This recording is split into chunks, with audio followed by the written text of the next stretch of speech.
안녕하세요. 오늘 여러분과 함께 가장 중요한 것의 회복이라는 주제로 요한계시록에 담긴 하나의 메시지를 조용히 들여다보는 시간을 갖겠습니다. 오늘 우리가 나눌 이야기는요, 성경 요한계시록 2장에 기록된 아주 특별한 편지에서 시작됩니다. 바로 예수님께서 에베소에 있는 교회에게 보내신 편지이죠. 본격적인 이야기를 시작하기 전에 우리 스스로에게 한번 질문을 던져보면 어떨까요? 혹시 믿음의 길이 기쁨과 감사함보다는 꼭 해야만 하는 숙제나 어깨를 짓누르는 무거운 짐처럼 느껴질 때가 있지는 않으셨나요? 만약 그런 마음을 느껴보셨다면 오늘 이 말씀이 여러분에게 큰 위로가 되어줄 거예요. 세상은 때로 우리의 수고를 알아주지 못하지만 예수님께서는 우리가 흘리는 모든 눈물과 땀방울을 단 하나도 빠짐없이 다 알고 계신다는 사실. 바로 이 따뜻한 위로에서부터 오늘 이야기를 시작해 보겠습니다. 자, 그럼 첫 번째로 살펴볼 부분은요, 칭찬으로 시작하지만 그 안에 아주 중요한 문제를 담고 있는 에베소 교회의 이야기입니다. 예수님께서는 먼저 에베소 교회가 가진 정말 놀라운 점들을 칭찬하세요. 그들은요, 어려운 상황 속에서도 정말 열심히 일하고 또 인내했고요. 잘못된 가르침에 맞서서 진리를 지키려고 아주 애썼습니다. 주님의 이름을 위해서라면 어떤 고난도 견뎌냈고 결코 게으르지 않았죠. 와, 정말 칭찬받기에 충분한 모습 아닌가요? 그런데 말이죠. 이렇게 칭찬할 점이 정말 많은 교회였는데 예수님께서는 딱 한 가지 지적할 것이 있다고 말씀하세요. 바로 이 지점에서 이야기는 완전히 새로운 국면으로 접어들게 됩니다. 바로 이거예요. 한쪽에는 수고와 인내, 진리를 지키려는 열심 같은 훌륭한 행위들이 있었어요. 하지만 다른 한쪽에는 너의 처음 사랑을 버렸다는 예수님의 단호한 책망이 있었던 거죠.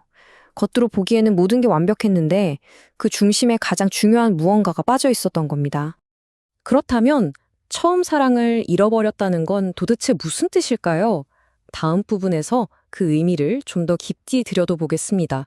처음 사랑을 버렸다는 말이 신앙을 아예 등졌다는 뜻은 아니에요. 그게 아니고요. 여기서 예수님이 지적하신 건 바로 이거예요. 그들의 모든 수고와 열심을 움직이는 이유, 즉 동력이 더 이상 구원받은 것에 대한 순수한 감사와 기쁨이 아니게 되었다는 점입니다. 그 차이가 정말 큽니다.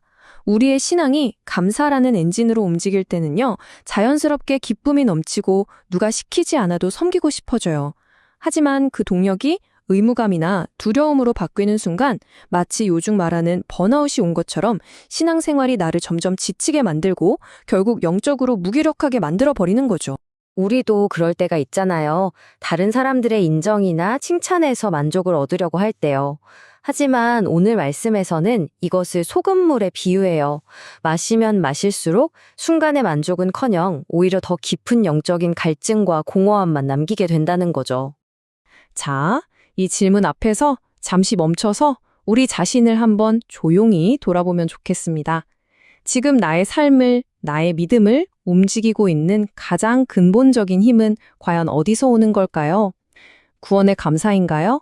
아니면 무언가를 해야 한다는 의무감이나 막연한 두려움인가요? 예수님께서는 그저 문제만 지적하고 끝내시는 분이 아니죠. 우리가 다시 회복할 수 있도록 아주 구체적인 방법을 사랑으로 알려주십니다. 회복의 길은 이 세 단계로 이루어져 있어요. 첫째는 기억하라입니다. 구원의 감격으로 가슴이 벅찼던 그때와 지금의 나를 비교하면서 내가 어디서부터 멀어졌는지를 돌아보는 거예요. 다음은 잘못된 동기로 살아왔음을 하나님 앞에 솔직하게 회개하는 겁니다. 그리고 마지막으로 처음 행위로 돌아가라입니다.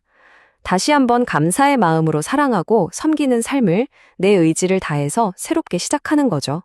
자, 이렇게 회복의 여정을 걷는 사람들에게 예수님께서는 정말 놀라운 약속을 주시는데요. 이제 마지막으로 그 희망의 메시지를 함께 살펴보겠습니다. 여기서 말하는 이기는 자는요, 한 번도 넘어지지 않는 완벽한 사람을 말하는 게 아니에요. 때로는 연약해서 지치고 쓰러질 때도 있지만 그럼에도 불구하고 다시 처음 사랑을 기억하고 뉘우치고 감사의 삶으로 돌아가려고 노력하는 바로 그 사람. 우리 모두가 이기는 자가 될 수 있다는 뜻입니다. 그리고 이기는 자에게 주시는 약속은 참으로 놀랍습니다. 하나님의 나관에 있는 생명나무의 열매를 주워 먹게 하겠다.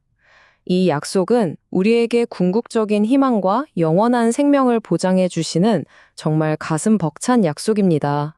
오늘 우리가 함께 나눈 에베소 교회를 향한 예수님의 말씀은요, 우리를 향한 따끔한 책망처럼 들릴 수도 있지만 사실은 가장 중요한 것을 회복시켜 주시려는 깊은 사랑의 초대입니다. 우리를 무너뜨리려는 것이 아니라 사랑 안에서 더욱 단단하게 다시 세우기 위한 부르심인 거죠. 오늘 여러분은 이 사랑의 초대에 어떻게 응답하시겠습니까?